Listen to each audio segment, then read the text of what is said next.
विद्यार्थी मित्रों, आदिकालीन साहित्य के दो प्रमुख कवियों का अध्ययन हम कर रहे हैं।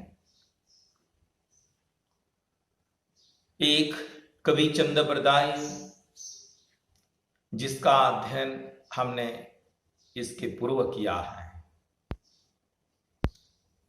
और आज हमें आदिकाल के प्रसिद्ध कवि अमीर खुसरो का जीवन परिचय, उनका व्यक्तित्व, उनका कृतित्व पर हमें प्रकाश डालना है। बच्चों, अमीर खुसरो का असली नाम अब्दुल हसन था। इनका उपनाम अमीर खुसरो है। इनका जन्म उत्तर प्रदेश के एटा नामक जिले में पटियाली नामक छोटे से गांव में हिजरी सन 1255 तथा मृत्यु हिजरी सन 1324 में मानी जाती है। बच्चों, हिंदी साहित्य का इतिहास जिन्होंने लिखा, जिन्होंने हिंदी साहित्य के इतिहास का काल विभाजन किया, नामकरण किया, और आगे चलकर लगभग सभी इतिहासकारों ने, विद्वानों ने जिनका काल विभाजन और नामकरण स्वीकार किया है, वे ऐसे विद्वान, ऐसे इतिहासकार आचार्य रामचंद्र शुक्ल ने अपनी इतिहास की पुस्तक में कहा है, लिखा है कि अमीर खुसरो ने 1283 के लगभग काव्य रचना करना प्रारंभ कर दिया था। बच्चों, अमीर खुसरो एक लंबे समय तक राज दरबार से संबंधित ऐसे कवि थे।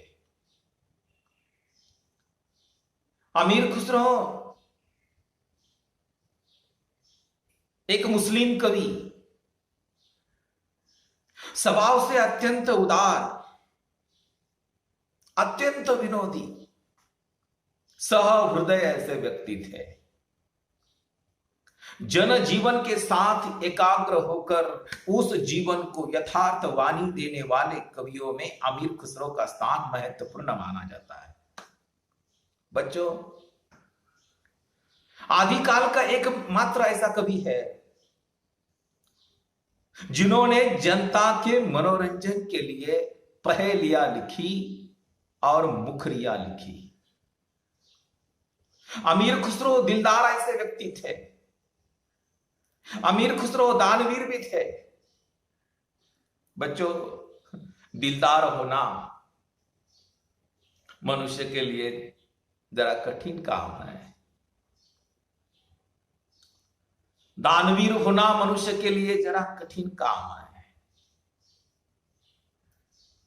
क्योंकि मनुष्य का मूलतः स्वभाव ऐसा है कि मनुष्य अपनी कोई भी वस्तु दूसरों को देना नहीं चाहता।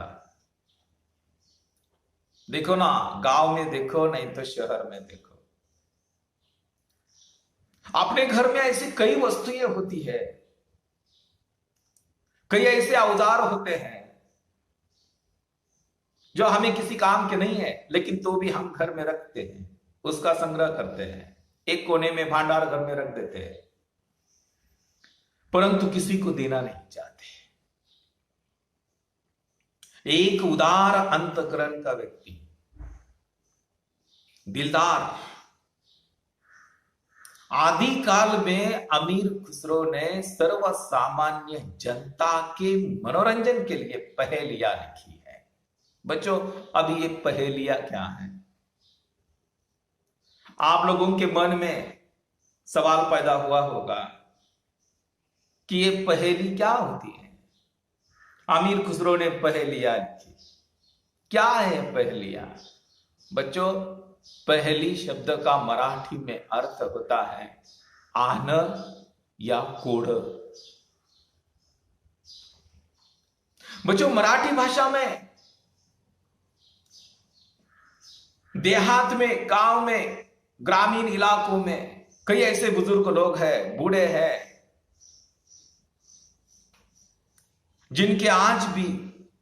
जिनके पास आज भी कई पहेलियां संग्रहित हैं, कंठस्थ हैं। कुछ ऐसे स्त्रियां हैं, बुढ़िया हैं, गांव में कई पहेलियां, एक दूसरे के साथ बर्ताव या एक दूसरे के साथ वार्तालाप करते समय, संवाद करते समय कई पहेलियों का उपयोग गांव के लोग करते हैं। बच्चों, मैं उदाहरण के रूप में आप लोगों को मैं बता दूं, पहेलियां मराठी में पहेलियां क्या होती है, आना क्या होती है, फिर हिंदी में क्या है, वह भी मैं आप लोगों को बताना चाहता हूं। बच्चों, मराठी में एक पहेली है, आहना है। हरण पळत दूध गळत। क्या? हरण पळत दूध गळत। बच्चों, इसका उत्तर क्या है? बच्चों, इसका उत्तर है चक्की। चक्की यानी मराठी में जात। बच्चों, और भी एक आप लोगों को मैं बता दूं, झिपरो कुत्र देवावा मूत्र, यानी उसका उत्तर है नारियल। बच्चों, छोटस तळ त्यात नंदी बैल खेळ।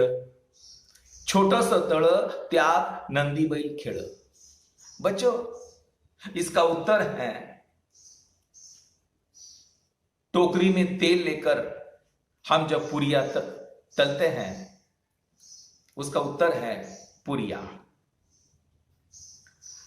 बच्चों, आंथरली घोंगडी पसारले पाय। आंथरली घोंगडी पसारले पाय, फडफड करत त्याचं नाव काय? फडफड करत त्याचं नाव काय? बच्चों, इसका जवाब है सूप। इस तरह की ये मराठी की जो पहेलियां हैं, उसी तरह हमारे अमीर खुसरो ने लोगों के मनोरंजन के लिए हिंदी में पहेलियां लिखी। अभी आमिर खुसरो ने कौन कौन सी पहेलियां लिखी? जो पहेलियां हैं उनमें से जो प्रसिद्ध पहेलियां हैं, जो आपको भी कंठस्थ करनी है, उदाहरण के रूप में मैं बता दूं, एक थाल मोती से भरा। अभी मुझे जवाब है ना, सही अर्थ में आपसे चाहिए। एक थाल मोती से भरा, सबके सिर पर औधा धरा। एक थाल मोती से भरा, सबके सिर पर औधा धरा। चारों ओर थाल फिरे, मोती उससे एक न गिरे। चारों ओर थाल फिरे, मोती उससे एक न गिरे। बच्चों, इसका उत्तर है आकाश। और एक पहेली बता देता हूं मैं अमीर खुसरो की। ना मारा ना खून किया, मेरा सिर क्यों काट दिया। ना मारा ना खून किया, मेरा सिर क्यों काट दिया। बच्चों, इसका उत्तर है नाखून। और एक उदाहरण बता देता हूं। श्याम वरण की है एक नारी, माथे ऊपर लागे प्यारी। जो मनुष्य इस अर्थ को खोले, कुत्ते की वो बोली बोले। श्याम वरण की है एक नारी, श्याम वरण की है एक नारी, माथे ऊपर लागे प्यारी।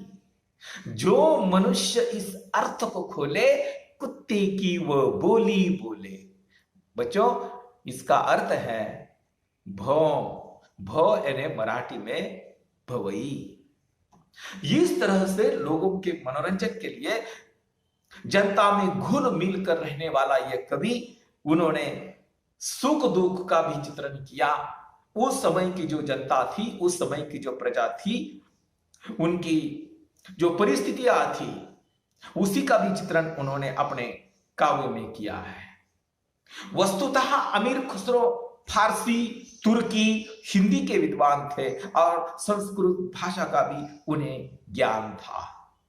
अमीर खुसरो ने बच्चों लगभग 99 पुस्तकें लिखी है, उसमें कई लाख शेर संग्रहित है, परंतु अंततः अमीर खुसरो की केवल 20-22 ग्रंथ ही हमें प्राप्त होते हैं। उनमें जो उल्लेखनीय ग्रंथ है वे है किस्सा चहार दरवेश, खाली इकबारी आदि उनके ग्रंथ प्रसिद्ध हैं।